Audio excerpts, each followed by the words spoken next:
Good morning students. आप सबको नमस्कार। आज का जो हमारा टॉपिक है वो है गॉस लॉ का दूसरा एप्लीकेशन। हम अपने लास्ट के वीडियोस में आपको गॉस लॉ और उसके पहले एप्लीकेशन के बारे में बता चुके हैं। गॉस लॉ का जो पहला एप्लीकेशन था वो था इलेक्ट्रिक फील्ड इंटेंसिटी को मालूम करना due to an infinite line charge. किसके ऊपर इनफाइनाइट लाइन चार्ज हो रहा था? एक वायर के ऊपर हो रहा था। तो आज का क्वेश्चन भी ठीक उसी तरीके से है। हमें क्या निकालना है? इलेक्ट्रिक फील्ड इंटेंसिटी निकालना है। पर किसकी वजह से निकालना है? हमने एक इलेक्ट्रिक फील्ड इंटेंसिटी निकालना है शीट पर। देखिए बच्चों, शीट पर इन द सेंस शीट की वजह से एक जगह पर कोई पॉइंट होगा, उस पॉइंट पर हम इलेक्ट्रिक फील्ड इंटेंसिटी को निकालेंगे। तो देखिए, पहले हमने वन डायमेंशनल पे गॉस लॉ का अप्लाई करवाया और उसकी बेसिस पर हमने क्या निकाला, उसके लिए एक फॉर्मूला कैलकुलेट करा। आज की लेक्चर हमारी टू डायमेंशनल बेस्ड है। मतलब हमारे पास एक शीट है, वो शीट कौन सा होता है? टू डायमेंशनल होता है। और उस पे हम क्या करेंगे, चार्ज को पहले यूनिफॉर्मली डिस्ट्रीब्यूट करेंगे और उसके बाद देखेंगे कि हमारे पास कोई एक पॉइंट होगा जो शीट से किसी दूरी पर, जो आप चाहते हैं आर डिस्टेंस रखिए, एक्स रखिए, उतनी दूरी पर उस पॉइंट पी के ऊपर हम इलेक्ट्रिक फील्ड इंटेंसिटी को कैलकुलेट करेंगे। तो देखिए बच्चों, आज की लेक्चर जो है electric field intensity due to an infinite plane sheet of charge. तो बच्चों, ये जो वर्ड है इनफाइनाइट, इस वर्ड से घबराने वाली बात नहीं है। इनफाइनाइट आप समझिए, इनफाइनाइट होता क्या है? इनफाइनाइट का मतलब ये नहीं है कि बहुत ज्यादा दूर वाली बात हो रही है, कोई एक फिक्स टर्म का इस्तेमाल हो रहा है, ऐसा कुछ नहीं होता। इनफाइनाइट जो चीज होती है, जगह जगह वस्तु हर एक चीज के लिए इन्फिनिटी क्या होती है? अलग अलग होती है। मतलब सपोज मैं आपको एक एग्जांपल देता हूं। एग्जांपल के तौर पर मैं क्या कर रहा हूं कि सपोज ये एक चार्ज है और इस चार्ज की लास्ट हद यहां तक है। मतलब ये अपना चार्ज जो है ये यहां तक अपना प्रभाव दिखा सकता है, उसके बाद इसका कोई प्रभाव नहीं हो सकता। तो बोलिए बच्चों, ये वाला रीजन इसके लिए क्या हो जाएगा? ये वाला रीजन इसके लिए इंफिनिटी हो जाएगा और ये वाला रीजन इसकी हद में है, तो ये इसके लिए इंफिनिटी नहीं है। ये मैंने चार्ज का एग्जांपल दे दिया। सपोज देख लीजिए, सपोज मैं यहां पर एक डॉग का एग्जांपल ले लेता हूं। तो देखिए वो जो स्ट्रीट डॉग्स होते हैं, सपोज मैं इस डॉग का एग्जांपल लेता हूं और इसकी हद जो है ये स्ट्रीट है। मतलब ये यहां तक ही महदूद है, इससे आगे इसकी कोई हद नहीं। मतलब इसके बाहर इसके लिए क्या हो जाएगा? इंफिनिटी हो जाएगा। तो सपोज अब हम क्या करते हैं, एक चीफ मिनिस्टर की बात करते हैं, सीएम। तो बच्चों देखो, सीएम का प्रभाव, सीएम का जो रीजन है वो कौन सा होता है? सीएम का एक रीजन कौन सा होता है? एक स्टेट होता है। मतलब स्टेट तक उसकी क्या है? उसकी अपनी हद है। उसके बाद किसी दूसरे की स्टेट में उसका इन्वॉल्वमेंट उसके लिए क्या हो जाएगा? इंफिनिटी हो जाएगा। उसी तरीके से पीएम है, प्रधानमंत्री, उनके लिए एक कंट्री जो है, जो अपना देश है, वो उनके लिए क्या है? उनका अपना रीजन होगा। उसके बाहर उनके लिए क्या है बच्चों? उसके बाहर उनके लिए इंफिनिटी है। तो आप शायद समझ चुके होंगे कि इंफिनिटी का मतलब यही नहीं होता कि पता नहीं कोई एक फिक्स चीज है। इंफिनिटी का मतलब हर एक चीज के लिए अलग अलग इसका क्राइटेरिया है। देखिए, अब हम क्या करेंगे, यहां पर इनफाइनाइट प्लेन शीट। आप बोलेंगे ये बोलने की क्या जरूरत थी? तो ये बोलने की ये इसलिए जरूरत थी क्योंकि यहां वाले केस में मैं एक एग्जांपल देता हूं। देखिए बच्चों, मैंने एक शीट लिया है, ये एक शीट है और इसके ऊपर मैंने क्या करा हुआ है? चार्जेस को यूनिफॉर्मली डिस्ट्रीब्यूट करा है। मतलब इक्वल डिस्टेंसेस के ऊपर चार्जेस को रखा है। तो बोलिए बच्चों, क्या ये शीट जो है ये मेरे लिए इनफाइनाइट है क्या? नहीं, मैं तो इसको देख पा रहा हूं और ये मेरे लिए तो छोटी सी चीज है, इस पर मैं अपना हाथ। लेकिन कंडीशन क्या है? अब इसकी इनफाइनाइटनेस कौन जाहिर करता है? इसकी इनफाइनाइटनेस को जाहिर करने के लिए हमें क्या पता होना चाहिए? अगर एक पॉइंट पी, सपोज देखिए बच्चों ये है और एक पॉइंट पी मैं यहां जैसे रखूं, बहुत इसके करीब रखूं, मतलब एक पॉइंट पी इसके बहुत करीब रखूं, वो पॉइंट पी से जब इधर उधर देखेंगे तो इसको खाली ये शीट ही दिखेगा। मतलब इस पॉइंट पी के लिए ये शीट क्या बन जाएगा, इनफाइनाइट बन जाएगा। उम्मीद करता हूं कि आप समझ गए होंगे। अगर पॉइंट देखिए बच्चों, ये शीट है और पॉइंट पी मेरे पास यहां पर है, बोले बच्चों यहां से तो ये शीट जो है क्या ये इनफाइनाइट शीट हुआ क्या इस पॉइंट के लिए, नहीं हुआ। मतलब पहली बात हमारे पास इस शीट को इनफाइनाइट बनाने के लिए क्या है कि जिस पॉइंट पर हमें इस सारे तामझाम की वजह से क्या दिखाना है, इलेक्ट्रिक फील्ड इंटेंसिटी दिखाना है, वो पॉइंट पी इसके बहुत करीब होना चाहिए। देखिए इसके बहुत करीब रखूंगा, मतलब इसके बहुत करीब रखूंगा तो बोले क्या होगा, इस पॉइंट पी के लिए ये क्या बन जाएगा, एक इनफाइनाइट क्या बन जाएगा, शीट बन जाएगा। तो देखिए बच्चों, इसको मैं बोर्ड पर किस तरीके ऐसे भी ड्रॉ कर सकता हूं, पर बच्चों ऐसे ड्रॉ करने से मेरे को फायदा नहीं होगा, क्योंकि फिर मुझे क्या करना पड़ेगा, इसकी गॉसियन सरफेस जो है बाहर लानी पड़ेगी, जो पॉसिबल नहीं है बोर्ड पर। इसका मतलब मैं अपने शीट को कुछ इस तरीके से रखूंगा बच्चों, इस तरीके से रख दूंगा। और आप जानते हैं कि हम इस तरीके से अपने शीट को कैसे ड्रॉ कर सकते हैं। Let us draw that. देखिए शीट को ड्रॉ करता हूं और देखते हैं इसके ऊपर चार्ज को डिस्ट्रीब्यूट करेंगे और फिर क्या होता है। देखिए बच्चों, यहां पर मैं क्या कर रहा हूं, यहां पर मैं एक शीट ड्रॉ कर रहा हूं। यही शीट मैं इस तरीके से ड्रॉ कर सकता हूं। ये देखिए ये शीट ड्रॉ किया है, इसके ऊपर मैं चार्जेस क्या करूंगा, ये मैंने इसके ऊपर चार्जेस को डिस्ट्रीब्यूट करना शुरू कर दिया। यूनिफॉर्म चार्ज डिस्ट्रीब्यूशन रख रहा हूं और आप समझदार हैं कि किस डिस्ट्रीब्यूशन की बात कर रहा हूं मैं सरफेस चार्ज डिस्ट्रीब्यूशन की बात कर रहा हूं, 2 डायमेंशनल डिस्ट्रीब्यूशन की बात कर रहा हूं, जिसमें से सरफेस चार्ज डेंसिटी उभर कर निकलती है या एरियल चार्ज डेंसिटी उभर कर निकलती है। तो देखिए बच्चों, ये शीट रखा तो यहां पर मैं बोल दूंगा ये मेरे पास एक शीट है। तो देखिए बच्चों, इनफाइनाइट रखा है तो चलो इसको मान के चलो ये भी इन्फिनिटी है और ये भी इन्फिनिटी है। अब मैं उस पॉइंट पी को, अब बच्चों मेरा कहने का मतलब क्या है, मैंने इस शीट को कैसे रखा, मैंने इस शीट को यहां पर ऐसे रखा और पॉइंट पी अगर इधर इतने से करीब लगा दूंगा बच्चों, वो तो मैं मानूंगा ना कि करीब है, लेकिन यहां पे इधर जैसे लगा दूंगा तो फिर तुम्हारे लिए समझना बहुत मुश्किल हो जाएगा। इसीलिए मैं यहां पर क्या है, आपको समझाने के लिए उस पॉइंट पी को यहां पर रखता हूं। Let that point P is located here. मैंने उस पॉइंट पी को यहां पर लोकेट किया और उसको शीट से कितनी दूरी पर रखा बच्चों, उसको शीट से आर की दूरी पर रखा। देखिए the distance of this point P from the sheet is r. अब आप सोच रहे होंगे कि यहां से क्यों नहीं रखा, अरे बच्चों ये ऐसे ही तो है, इधर से ये बोलिए ये अगर आर है तो यहां से इधर तक भी कितना होगा, ये भी आर ही है बच्चों, क्योंकि ये ऐसे रखा है मैंने। अब बोलिए बच्चों हमें क्या करने की जरूरत पड़ती है, अगर ये गॉस लॉ का एप्लीकेशन है तो हमें किस चीज को ड्रॉ करने की जरूरत पड़ती है, हमें एक गॉसियन सरफेस को ड्रॉ करने की जरूरत पड़ती है। और उस गॉसियन सरफेस के कुछ कंडीशंस होते हैं, वो सिमेट्रिक होना चाहिए। सिमेट्रिक मींस एक जैसा होना चाहिए। तो देखिए बच्चों, अब इसको कैसे हम ड्रॉ कर सकते हैं और हमारा पॉइंट पी कहां पर रहना चाहिए, गॉसियन सरफेस के ऊपर रहना चाहिए। अब सबसे बड़ी बात क्या है, मैं इसके लिए गॉसियन सरफेस ड्रॉ करता हूं और कैसे ड्रॉ करता हूं। देखिए बच्चों, अब मैंने ये यहां पर एक और आपके लिए ये सपोज मेरे पास शीट है, मैं इस शीट को ऐसे रख रहा हूं बच्चों, थोड़ा ध्यान दीजिएगा, मैंने इस शीट को ऐसे रखा।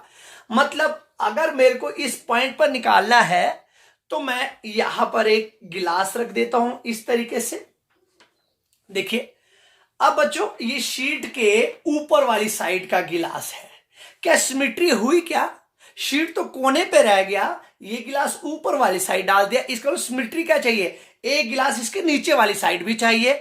तो देखिए बच्चों, अब इसके नीचे वाली साइड के लिए भी मैं एक गिलास ला रहा हूं, मतलब हमारे पास किस तरीके का कॉम्बिनेशन हो जाएगा, ठीक इस तरीके का कॉम्बिनेशन हमारे पास होगा। देखिए शीट को मैं इस तरीके से रखूंगा और इस तरीके का कॉम्बिनेशन हमारे पास होगा। ये देखिए बच्चों, इस तरीके का कॉम्बिनेशन।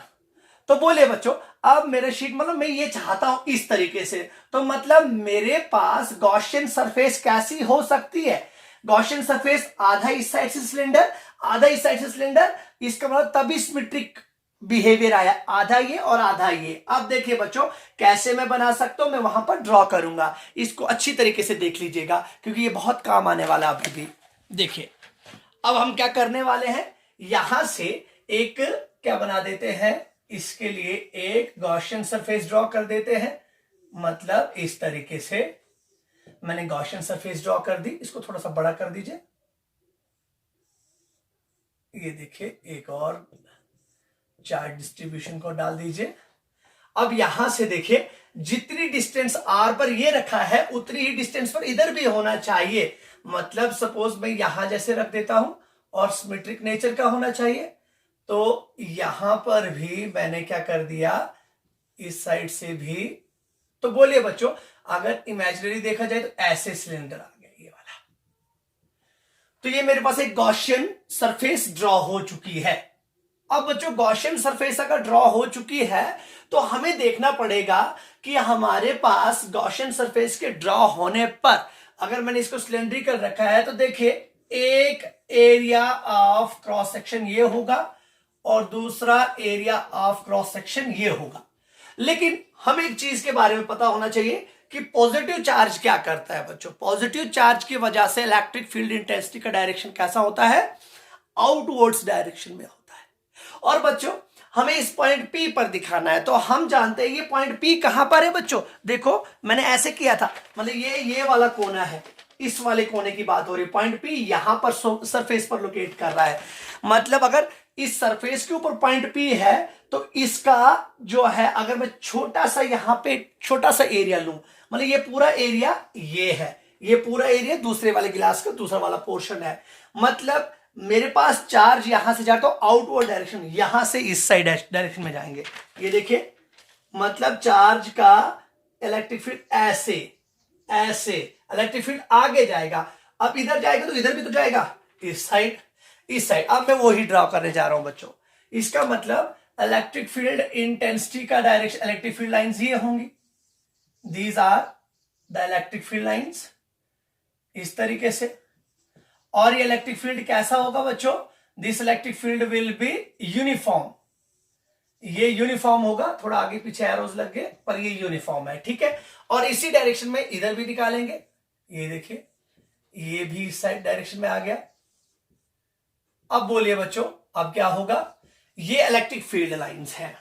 अब हमने क्या करना है, हमारे पास यहां पर देखिए, यहां पर अगर मैं छोटा सा एक क्या ले लूं बच्चों, छोटा सा एरिया एलिमेंट ले लूं जिसको हम ds भी बोल सकते हैं और dA भी बोल सकते हैं। तो मैं मानता हूं कि सपोज ये ds है, तो ये एरिया एलिमेंट है बच्चों, ये उसका वेक्टर नहीं है।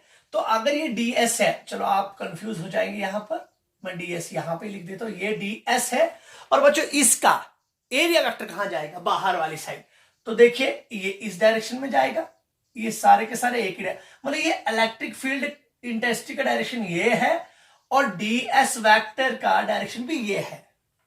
बोले बच्चों E और ds के बीच में एंगल कितना हो जाएगा, थीटा विल बी 0 है, थीटा 0 हो जाएगा।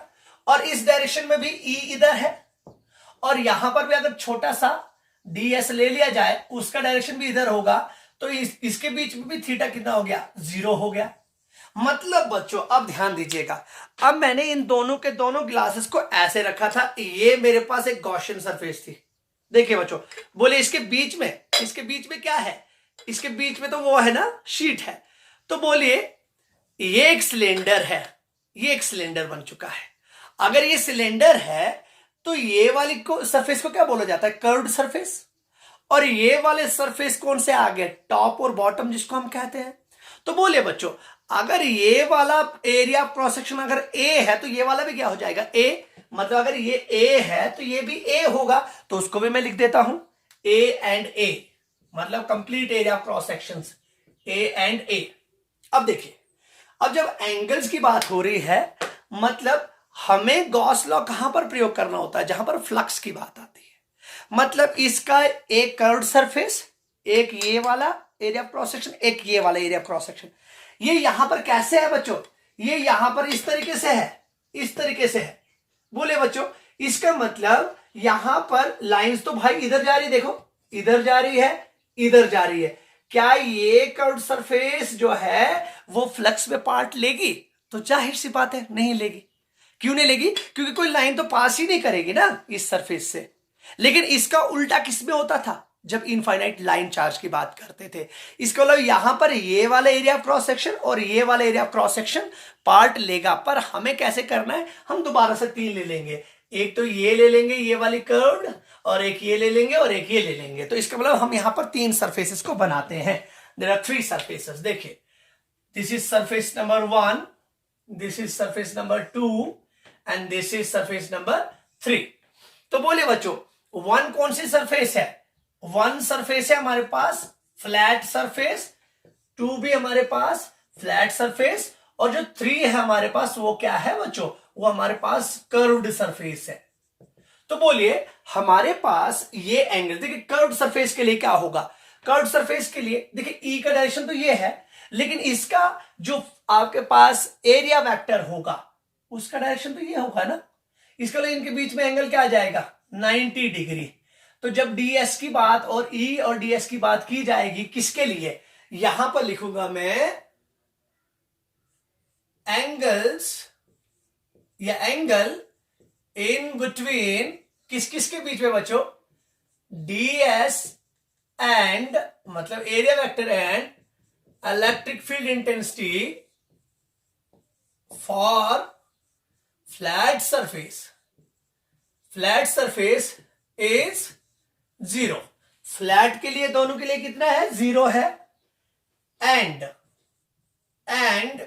फॉर किसके लिए बच्चों? Curved surface it is 90।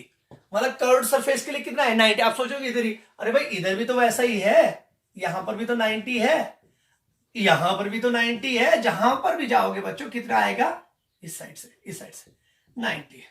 तो देखिए अब हम बोलेंगे कि टोटल फ्लक्स कितनी वजह से आएगा? 1 से 2 से और 3 से, मतलब 5-1, 5-2 और 5-3। तो इट मींस हम बोलेंगे the total flux will be, ये आपने लिख दिया होगा, चलो मैं इसको आगे फॉरवर्ड कर देता हूं। Total electric flux will be किसके बराबर होना चाहिए? Phi total. फाई टोटल किसके बराबर होना चाहिए बच्चों? वो होना चाहिए 5-1 प्लस 5-2 प्लस 5-3। अब बच्चों ये 5-1 क्या है? 5-1 है इस फ्लैट सरफेस, 5-2 है इस फ्लैट सरफेस, और 5-3 कर्व्ड वाले के लिए। इसको मैं लिख सकता हूं 5 for flat, 5 for second flat, 5 for curved. तो बच्चों मैं बोल भी चुका हूं, लेकिन चलो कोई बात नहीं। फ्लक्स का फॉर्मूला आप जानते हैं, E डॉट ds का इंटीग्रल। ठीक है, तो देखिए बच्चों यहां पर मैं क्या लिख सकता हूं? इसको लिख सकता हूं closed integral of E dot ds plus closed integral of E dot ds plus closed integral of E dot ds। अब देखिएगा अब हमारे पास क्या होगा, इसी चीज को हम फॉरवर्ड करते हैं और वही एंगल्स लगाएंगे जो एंगल्स हम बोल चुके हैं। देखिए बच्चों अब हमारे पास आएगा phi total will be, phi total is equals to, यहां पर मैं बोल दूंगा बच्चों, यहां पर E डॉट ds। देखिए यहां पर जब हम इसकी बात करेंगे तो E ds cos थीटा आएगा हमारे पास। क्या जाएगा बच्चों? E ds cos theta. Theta कितना है बच्चों? यहां पर देखिए पहले वाले फ्लैट के लिए 0 है, cos 0 प्लस यहां पर क्या आ जाएगा? यहां पर आ जाएगा E ds cos 0 E ds cos 90। देखिए बच्चों यहां पर कंडीशन क्या है कि यहां पर आप ओपन दे सकते हैं तब जाके क्लोज बनेगा। सॉरी, यहां पे जो है फाई टोटल है इसको आप ओपन सरफेस इंटीग्रल भी ले सकते हैं, क्योंकि आपके पास क्या है यहाँ पर ये कर्व्ड सरफेस है, ये जो आपके पास एरिया ऑफ क्रॉस सेक्शंस है। यहां पर क्या कर देंगे आप, यहां पर आप क्या कर देंगे, ईडीएस cos 0, cos 0 का मतलब क्या हो जाएगा बच्चों, ई, और इसको डीएससी लिखेंगे, cos 0 इक्वल्स टू 1, और इसको भी ईडीएस प्लस इसको क्या कर सकते हैं 0। अब बोलिए बच्चों क्या हो जाएगा, अब आपके पास ये आ जाएगा किसके बराबर, ट्वाइस, आप क्लोज रखना चाहें या नहीं रखना चाहिए, that is your choice, twice E, देखिए ई बाहर होगा, यहां पर भी ई बाहर हो जाएगा, तो 2 ई और ए, डीएस का एरिया वेक्टर हो जाएगा ट्वाइस ई ए। तो देखिए बच्चों, अब मैंने ये लिख दिया, अब इसके बाद क्या करने वाला हूं, देखिए थोड़ा सा मैं इसको, अब इसके बाद बोलेंगे कि हमारे पास जो है ये गॉसेस लॉ जो है वो कैसे अप्लाई होने वाला है, मतलब कैसे वो यहां पर इस पर्टिकुलर जो हमने इसका एक एप्लीकेशन लिया है वहां पर वो कैसे अप्लाई होने वाला है, उसी के लिए तो हमने ये 5 टोटल निकाला है। तो देखिए बच्चों, जैसे ट्वाइस ई ए निकल गया हमारे पास, ये आप जानते हैं ई बाहर हो जाएगा, ई बाहर हो जाएगा, डीएस और डीएस आप जानते हैं, डीएस मींस स्मॉल एरिया, तो कंप्लीट एरिया किसके हो जाएगा, देखिए एरिया यहां पर हमने क्या कर दिया है, इंटीग्रल डाल दिया है, तो शायद आप इससे रूबरू होगे। तो यहां पर मैंने इसको हटा दिया क्योंकि ये क्लोज नहीं होना चाहिए, क्योंकि आप जानते हैं, क्योंकि ये क्लोज तो तब होगा जब इसको इंडिविजुअली, ये इंडिविजुअल और इंडिविजुअल लिया तब जाके मैं इसको, मतलब ये देखा जाए एक हिसाब से तो ये इसके बराबर हुआ, close integral of E dot D S, मतलब कंप्लीट के लिए। तो अब देखिए, हमने ये बोला कि हम यहां पर पहुंच गए, phi total is equals to closed integral A dot D S is equals to twice E A, आप जानते हैं ये इसके बराबर होता है। अब आपके लिए विजिबल हो गया होगा शायद। अब देखिए, अब मैं क्या करता हूं, मैं अब इस फाई टोटल की बात तो मैंने कर दी, पर अब मैं ये करूंगा कि अपने गॉस लॉ को अप्लाई करूंगा और गॉस लॉ से देखूंगा कि गॉस लॉ क्या कहता है, ये आपको समझ आ गया होगा। अब देखिए, मैं यहां पर क्या करता हूं, गॉस लॉ की बात करता हूं कि गॉस लॉ को अप्लाई किया जाए। गॉस लॉ क्या कहता है, अप्लाइंग गॉस लॉ, क्या होता है बच्चों गॉस लॉ, गॉस लॉ होता है कि total flux is equals to 1 upon epsilon naught times the charge enclosed by the Gaussian surface, मतलब फाई टोटल हमेशा किसके बराबर होता है, 1 upon epsilon naught times the total charge. पर देखिए बच्चों, अब हम कहां पर फंस गए, हम फंस गए चार्ज के ऊपर। चार्ज क्या होता है, तो देखो बच्चों, चार्ज हमारे पास, हमने ये वाला चार्ज नहीं देना।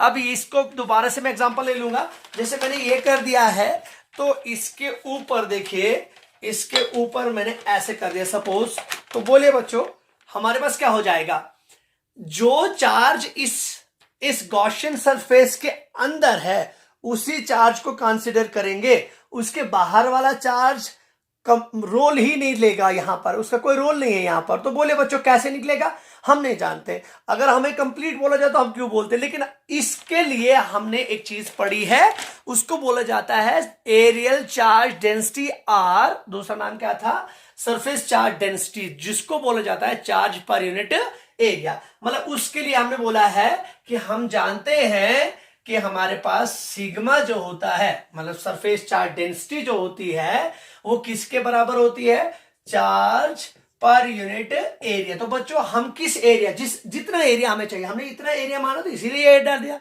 अगर इस शीट जो ये हमारे पास गॉसियन सरफेस, जो मैंने ग्लासेस थे वो थोड़े बड़े बड़े रखे होते तो एरिया बढ़ जाता, तो कोई प्रॉब्लम, मतलब क्यों हमारे पास किसके बराबर आ जाएगा, वो आ जाएगा सिग्मा इंटू ए। तो मैं इसको यहां पर पुट कर सकता हूं क्यू की जगह पर, तो मेरे पास आ जाएगा फाई टोटल विल बी, यहां पर आ जाएगा सिग्मा ए अपॉन एप्सिलॉन नॉट। तो देखिए बच्चों, फाई टोटल मेरे पास ये आ गया, तो लेकिन एक फाई टोटल तो यहां पर भी है ना बच्चों, अगर मैं इसको इक्वेशन नंबर 1 डालूं और इसको इक्वेशन नंबर 2 डालूं और इनको कंपेयर कर दूं तो फिर क्या मिलेगा मेरे पास। तो देखिए बच्चों, अब मैं बोलूंगा comparing first and second, comparing first and second. अब जानते हैं पहला इक्वेशन क्या है और दूसरा इक्वेशन क्या है। Sigma A upon epsilon not. देखिए यहां पर लिख दूंगा कंपेयरिंग फर्स्ट एंड सेकेंड।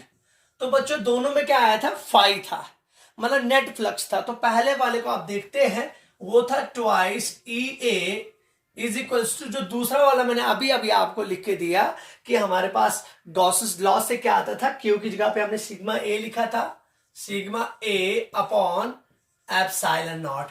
तो देखिए बच्चों यहां पर ए और ए क्या हो जाता है, कैंसल आउट हो जाता है। Twice E is equals to sigma upon epsilon naught. तो हमारे पास ई किसके बराबर आ जाएगा बच्चों, E equals to sigma upon 2 epsilon naught. This is the required formula for calculating the electric field intensity at a point P. तो बोले बच्चों, अब मेरे पास एक नया सवाल पैदा हो जाता है कि कभी भी आपसे कोई पूछे कि अगर आपके पास एक infinite plane sheet of charge है और आपको किसी पॉइंट पी पर इलेक्ट्रिक फील्ड इंटेंसिटी उसकी वजह से निकालना है, तो क्या वो डिस्टेंस पर डिपेंड करता है या नहीं। तो आप बोलेंगे ऑफ कोर्स नहीं।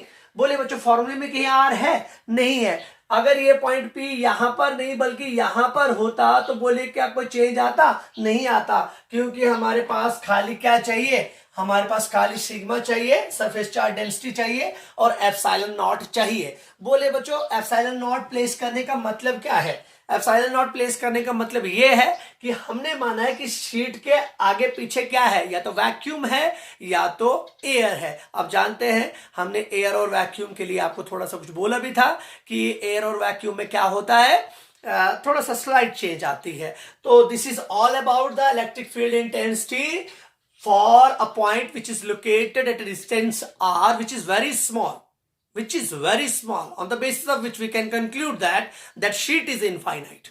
It means infiniteness किस पर डिपेंड कर रही है, उस पॉइंट P का किसके रिस्पेक्ट में, उस शीट से कितनी दूरी है उस पर डिपेंड कर रही है। तो बच्चों आज के लेक्चर में हमने क्रक्स जो हमारा कंक्लूजन निकला वो ये निकला कि इलेक्ट्रिक फील्ड इंटेंसिटी आर पर डिपेंड नहीं करती and that is totally dependent on the surface charge density और the areal charge density which is represented by sigma over 2 epsilon naught and this is the required formula of electric field intensity. I hope कि आप सबको ये चीज अच्छी तरीके से समझ आई होगी। जो नेक्स्ट लेक्चर होगी हमारी उसमें हम एक शीट के बदले 2 शीट्स ले लेंगे, 2 पैरेलल शीट्स ले लेंगे और उनके द्वारा बनेंगे 3 रीजन्स को ले लेंगे। तो बच्चों डिस्क्रिप्शन में मैं इससे रिलेटेड जो गॉस लॉ और गॉस लॉ का पहला वाला जो आपके पास एप्लीकेशन है उसके लिंक्स डाल दूंगा। तो keep supporting, keep watching, like share जरूर कीजिए और सबसे इंपॉर्टेंट सब्सक्राइब कीजिए by pressing that bell icon. शुक्रिया, thank you so much, have a nice day.